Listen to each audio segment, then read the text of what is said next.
يا مساء الورد، ازيكم عاملين ايه؟ الوقت دلوقتي تقريبا الساعة 6:30. انا هفتح للحمام. انا نسيت احبسه امبارح. ماشي هو معاكم مصدقوا مسكتوا.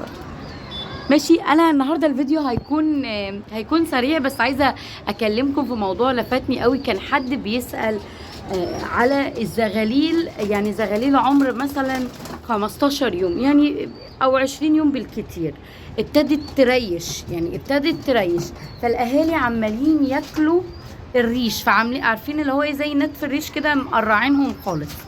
فحد كان بيسال في بعض الجروبات بيقول سبب، هم طبعا جعانين يعني. بصوا الحمام هناك اهو بتاعي، مش عارفه شايفينه ولا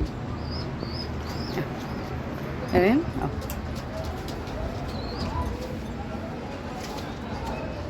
ماشي. فحد كان بيسأل بيقول ايه اللي خلى ان الاسوس تاكل ريش الزغاليل بتاعهم. خلينا بس نبسط الامور. الريش اللي انتوا شايفينه بتاع الحمام او عموما الريش في للطيور 85% واكتر من 85% بيبقى عبارة عن كرياتين او بروتين. طيب ايه اللي حصل فبيخلي الاسوس تاكل الريش؟ لانهم مفتقدين البروتين ده حضرتك. ليه مهم؟ حتى لو الحاله دي مش ظاهره عندك، مهم ان انت تتابع الفيديو، لانك لما بتقتصر على نوع معين من البقول بيبقى فيه نقص في نوع تاني. والموضوع ده غالبا بيحصل في الصيف في درجه برضو الحراره العاليه. حراره عاليه، مفيش بروتين، في ريش بيقع، فالجسم بيبقى محتاج احماض وبيبقى محتاج بروتين، فما بيلاقيش قصاده غير ان هو ياكل الريش بتاع الزغاليل لانه فيه نسبة عالية من البروتين. انا جبت حمام بهيئ له المكان المناسب اللي بيسكن فيه او بيتربى فيه، وان هو المكان يبقى نظيف، بزائد كده ان انا بغذيه.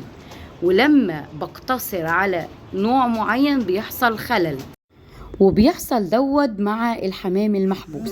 لان الحمام الطاير حتى لو انت اقتصرت على نوع معين من البقوليات هو بيكتسب بقية المعادن وبيحدق من الطبيعة. وحاجة تانية، بلاش في ناس مثلا على السطح بتذبح، بالذات ده للفراخ، يعني بتذبح مثلا الطيور، فالطيور ممكن تكون واكله علف وفيه بروتين وكل حاجه، لكن مكان بواقي الدم دي ممكن الحمام ياكلها، فبيحصل له لخبطه في الهرمونات، فهو اللي بيسبب برضو الاكل الريش لو ده حصل، فهو برضو السبب الرئيسي هو نقص بروتين. دول خلاص اهو، دول كده بيتزاوجوا. ماشي. فين الذكر وفين النتايه؟ لو انت شفت المنظر ده، الذكر هحاول اقرب، الذكر الابيض، النتايه دي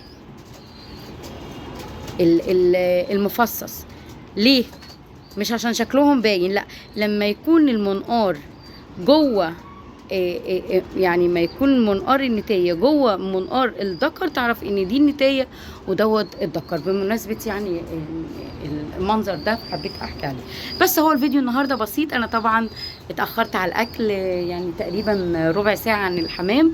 هغير له الميه وهحط له الاكل، والحمام طاير لاني برضو سايباه بقالي من امبارح، حبساه برضو، او ده ميعاد الطيران بتاعه، هو مش باين، فاكيد طاير. احنا ما كملناش الفيديو 5 دقايق. يا رب يكون الفيديو دوت سريع ومفيد بالنسبه لكم. مع الف سلامه. بعد ما قفلت الفيديو نسيت جزئيه مهمه قوي، نسيت اقول لكم عليها. في الحاله ديت لازم تعزل الاسوس، لان حصل كده لخبطه في الهرمونات بتاعتهم عشان تتعود او تعيد التكوين البيولوجي بتاعهم يعني. فانت في الحاله دي لازم تعزل الاسوس وتهتم بالبروتين. اكتر حاجات فيها بروتين عندك الفول، عندك العدس، اهتم بالتغذيه. في حالة ان يعني مثلا لو مش شرط القصين هم اللي بيحدقوا او سوري بياكلوا الريش، يعني هو بيتسمى على فكرة تمليح او بيتسمى افتراس يعني في لغة الغواة.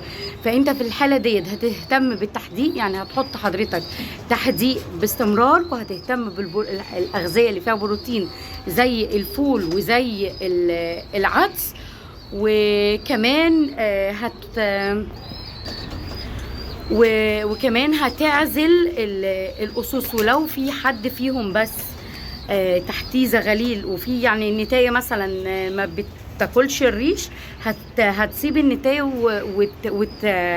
وتعزل الذكر. في حالة ان الاتنين هتشيل الاتنين على جنب، مش هخلي معاهم زغاليل، وهتبتدي ان انت تأكل يدوي. بس كده، دي الإضافة اللي انا حبيت اقولها لكم. مع ألف سلامة.